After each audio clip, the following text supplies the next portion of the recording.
नमस्कार, आप देख रहे हैं आज की खबर। मैं हूं आपके साथ नीलम। शुरुआत हेडलाइंस के साथ। छठे चरण के मतदान के लिए थमा चुनाव प्रचार। 7 जिलों की 49 सीटों पर 4 मार्च को होगा मतदान। चुनाव प्रचार के अंतिम दिन नेताओं ने झोंकी पूरी ताकत। राहुल, अखिलेश और माया ने की जनसभाएं तो अमित शाह ने किया रोड शो। वाराणसी में केंद्रीय वित्त मंत्री अरुण जेटली ने की प्रेस वार्ता। कहा, अर्थव्यवस्था को लेकर कांग्रेस की सोच हो चुकी है विफल। और मथुरा के जवाहर बाग मामले में इलाहाबाद हाईकोर्ट ने सीबीआई को सौंपी जांच। कहा, मामले में जांच कर 2 महीनों में रिपोर्ट सौंपे सीबीआई। तो शुरुआत आज की सबसे बड़ी खबर के साथ। आपको बता दें, 4 मार्च को होने वाले छठे चरण के मतदान के तहत चुनाव प्रचार का शोर आज आखिरकार थम गया। सियासी पार्टियों के दिग्गजों ने इस छठे चरण के मतदान के लिए चुनाव प्रचार में कोई कसर नहीं छोड़ी, अपनी पूरी ताकत झोंक दी। आपको बता दें, 7 जिलों की 49 सीटों पर छठे चरण के तहत 4 मार्च को मतदान होना है। पूर्वांचल के छठे चरण में पिछले कुछ दिनों से चला आ रहा चुनावी शोर आज थम गया है।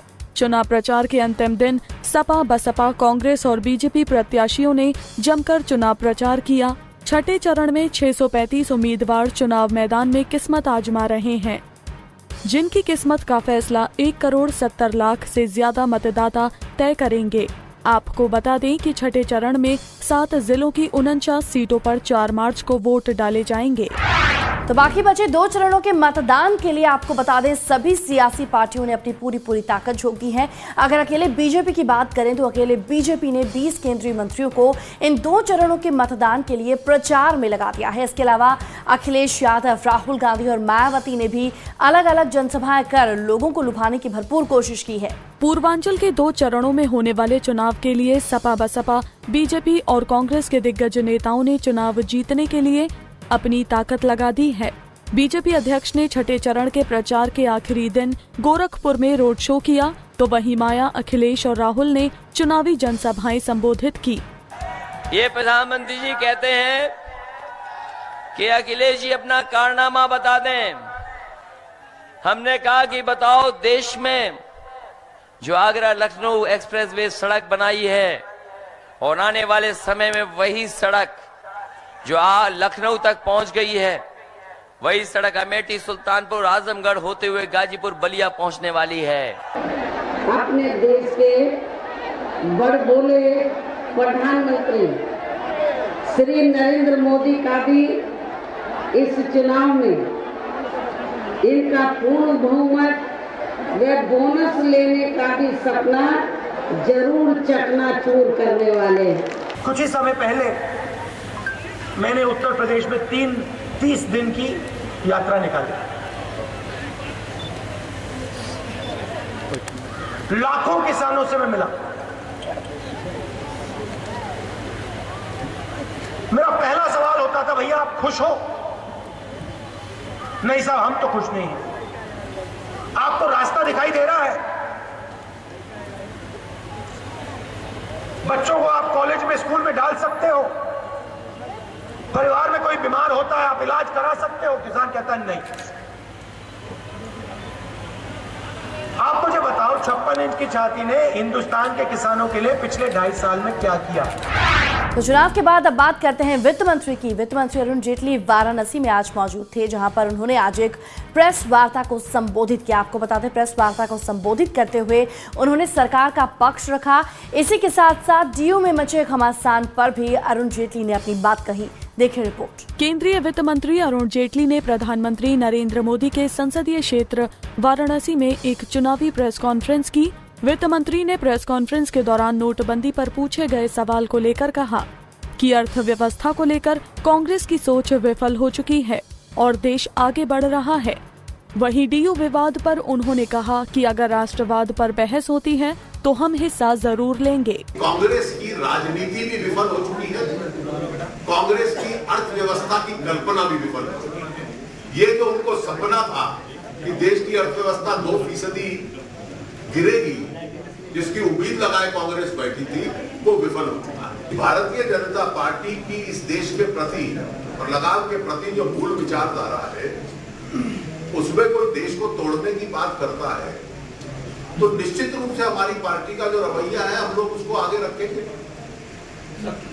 और उसमें nationalism is a good word. ये तो केवल इसलिए इसमें है कि राष्ट्रवाद बुरा शब्द है, ये विवाद खड़ा करने की एक प्रयास किया जा रहा है। एक बात इसमें कोई विवाद नहीं रह गई कि समाजवादी पार्टी की जो सरकार है वो क्रिमिनलाइजेशन के साथ उसने अपना आइडेंटिफिकेशन पूरे रूप से किया। तो चुनावी मौसम में हाईकोर्ट ने प्रदेश सरकार को एक बड़ा झटका देते हुए जवाहर बाग मामले की जांच सीबीआई को सौंप दी है। आपको बता दें, प्रदेश सरकार की ओर से अपील की गई थी कि जो भी फैसला है उसे चुनाव के बाद सुनाया जाए। यूपी की सियासत में तूफान खड़े करने वाले मथुरा के जवाहर बाग मामले में प्रदेश सरकार एक बार फिर मुश्किलों में फंस सकती है। इलाहाबाद हाईकोर्ट ने इस मामले में सीबीआई जांच के आदेश दिए हैं। अधिवक्ता अश्विनी उपाध्याय और इस हिंसा में शहीद हुए डिप्टी एसपी मुकुल द्विवेदी की पत्नी अर्चना द्विवेदी की तरफ से दायर याचिका पर सुनवाई करते हुए कोर्ट ने सपा सरकार से कई तीखे सवाल किए। कोर्ट ने सरकार से सवाल किया कि इस मामले में जनवरी 2014 से अब तक कौन कौन डीएम और एसपी मथुरा में पोस्टेड थे और उन्होंने पार्क को खाली कराने के लिए क्या क्या कार्रवाई की थी। जिनके जवाब से संतुष्ट नहीं होने पर कोर्ट ने मामले में सीबीआई जांच के आदेश दे दिए हैं।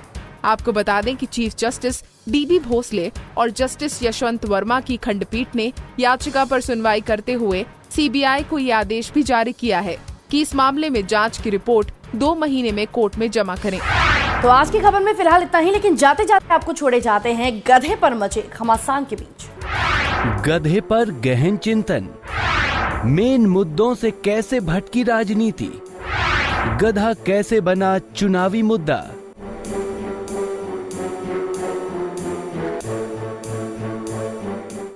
तो इस सदी के बड़े महानायक से कहेंगे कि अब आप गुजरात के गधों का प्रचार मत करिए।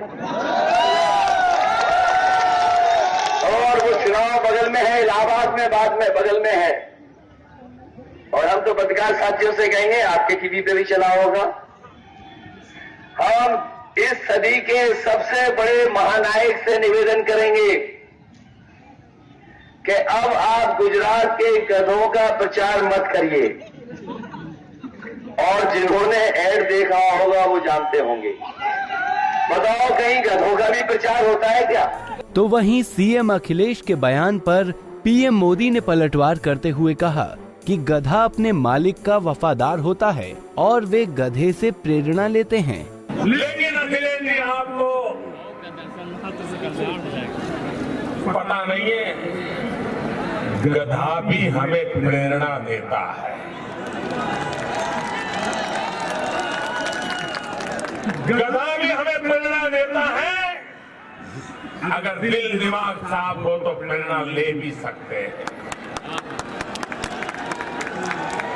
गधा अपने मालिक पे वफादार होता है। गधा अपना मालिक जितना काम ले उतना करता है और कम से कम खर्चे वाला होता है। कम से कम खर्चे वाला होता है। भाइयों बहनों, गधा कितना ही बीमार हो, कितना ही खाली पेट हो, कितना ही थका हुआ हो, लेकिन मालिक अगर उस पर से काम लेता है तो सहन करता हुआ भी अपने मालिक का दिया काम पूरा करके रहता है। पीएम मोदी के पलटवार के बाद तो गधा चुनाव का सबसे बड़ा मुद्दा बन गया। इसके बाद गधे पर बयानों की बौछार हो गई। आप भी लीजिए गधे वाले बयानों का मजा। और हमें बोलने लगे कि मुख्यमंत्री उत्तर प्रदेश को उनकी विशेषता नहीं पता है। हमने कहा कि ऐसे लोगों की विशेषता हम जानना नहीं चाहते।